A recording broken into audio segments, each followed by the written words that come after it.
Two huge pyramids disappeared without warning in Lake Qarun. What is the secret behind their disappearance? Who told us about them and knew they existed thousands of years ago? Two pyramids were described as a building miracle, but they disappeared in a strange way. Are these pyramids the only antiquities that disappeared underwater? Other, more important antiquities disappeared in Egyptian waters.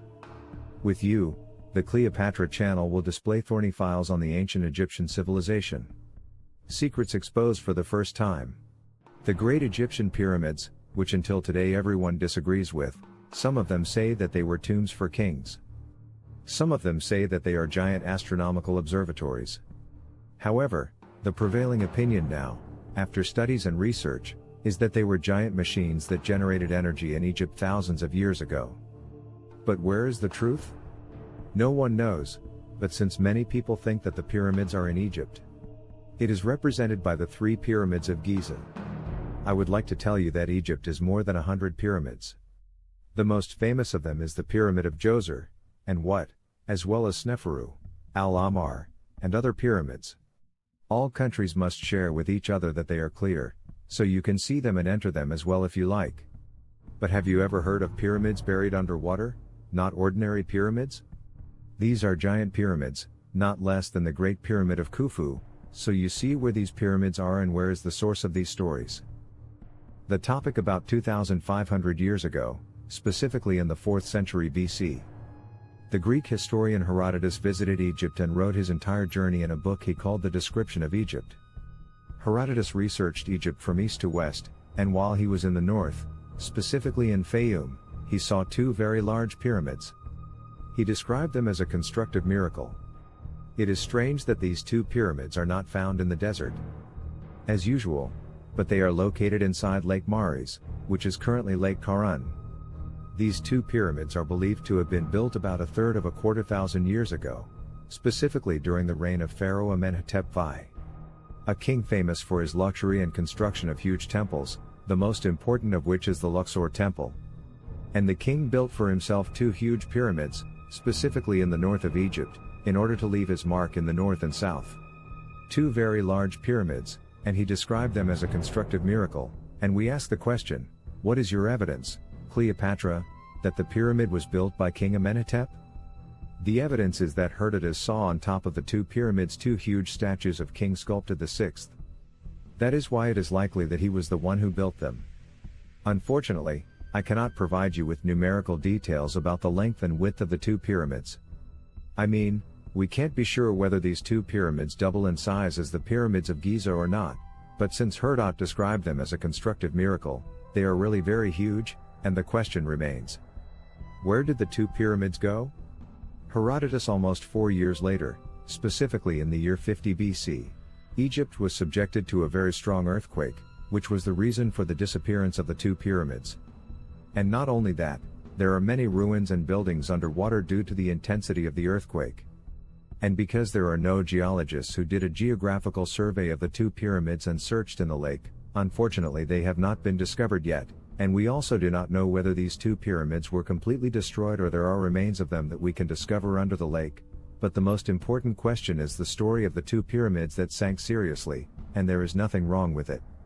To be honest, I can't say oh and I can't say no. Do you know why? Because very many scholars and archaeologists see that Herodotus' accounts are false and contain some kind of myths and fantasies. But this does not mean at all that all of Herod's accounts are false. Certainly, there are other novels that contain some kind of truth. It is possible that the story of the two pyramids is correct. The pyramids, as we know, are a building that was widespread in the pharaonic era. Among the questions, there is a very important question that we must ask.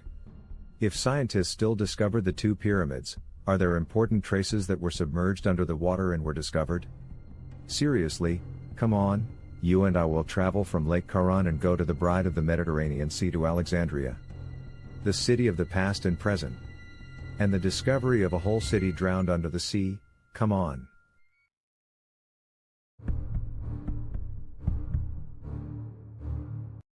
In the 8th century BC, before the advent of Alexander the Great to Egypt, Alexandria was a city that served as a gateway to Egypt.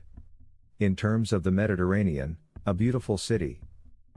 But unfortunately the pyramids evaporated completely and sank under the water. From the lack of talk about it, it became just a legend, like the legend of the city of Atlantis. And these words encouraged the French scientist Frank Godot, who challenged everyone. And he said, "I am the one who will bring this city out from under the water." But unfortunately, the subject was not that easy and simple. Also, due to the lack of research sources, it was very few. In this subject, there were only some ancient classical texts, and some accounts mentioned it about the city. I mean, for example, it was said that Heracles had a great temple, which was built for the legendary hero, Hercules, in glorification of his greatness.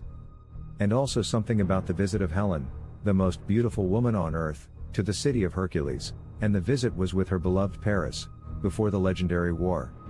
Here we ask some questions. Are the sources sufficient for the French scientist Frank Godot to research about the city? Don't say it. And we can search for a lost city, according to some narrations, without a scientific basis. But the answer is that in some historians, among them is the geographical historian Strabo, who lived in the century BC. Qarun was located at the mouth of the southern branch of the Nile, who is currently at Abu Qur Bay, convinced of these legends. Also, one day in the year 1934, an English pilot noticed something very strange appearing in the water in this area. That is why Prince Omar Toussaint Pasha commissioned a group of divers. They see what the story is, and the strange thing is that they turned out to be a statue from the limestone of Alexander the Great, which made the French world take the matter very seriously. So the French scientist Godot took the necessary permits from the government. He decided to search in Abu Qur Bay in 1996. And the French scientist Frank Godot gathered a research team consisting of 22 divers. Half of them were French and the other half were Egyptians. He had very advanced equipment from sonar and magnetic resonance devices, in addition to adopt satellites, and from here he began to make his journey, and after 4 years of work, at a depth of about 10 meters, stone columns were found for the temple of Amun, which is called Hercules in Greek mythology. In addition to the remains of other temples, the Egyptians used to offer sacrifices and offerings in them, and we understand from this that the city had a religious importance for most Egyptians. And you still have very huge statues. Among them you ask God, my love, who is considered the god of the Nile when the ancient Egyptians, and the costume of the head of the statue that goes back to the 25 family.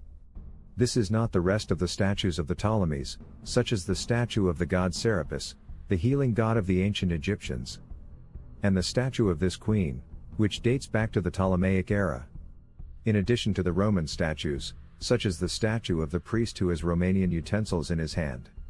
All of this indicates the cohesion of the Egyptian civilization with the Greek civilization. However, the wreckage of a large group of ships, with a number of 70 ships, was discovered, and other bronze coins, and some tools of daily life for the city's residents. This indicates that the city of Hercules was qualified to live on it. But the surprising thing, frankly, is the black granite panel. It was written on it inscriptions translated to the following: impose a 10% tax on all foreign ships. Who offers her goods in the Egyptian market? This is not also that this tablet explained to us that the city of Heraklion is the city of Sinus. This is because many people believe that the two cities were different from each other. The city was named Raphi by the Greeks, after the legendary hero Hercules. And it was known as Tunisia to the ancient Egyptians. But the two names in the end are due to one city. But the important thing is that the mission began to remove all the drowned antiquities, by means of cranes, and then they moved to the docks, which are located in the Roman theater in Alexandria. And this is to be cleaned and restored. It was displayed in international exhibitions of antiquities around the world. Either the secret of its sinking remained, as scientists are likely to be a result of floods and a rise in the water level, or it could be the cause of a landslide. It is caused by a single earthquake. He will ask me now, why is this city not famous? Although it was a very important port, very simply, because Alexander the Great built the city of Alexandria after that. In summary, sir, you will walk on the ground, or even under the water, you will find that Egypt has left its mark on its great history, and with this we have reached the end of our file. to get you next video. And you had the Cleopatra Channel.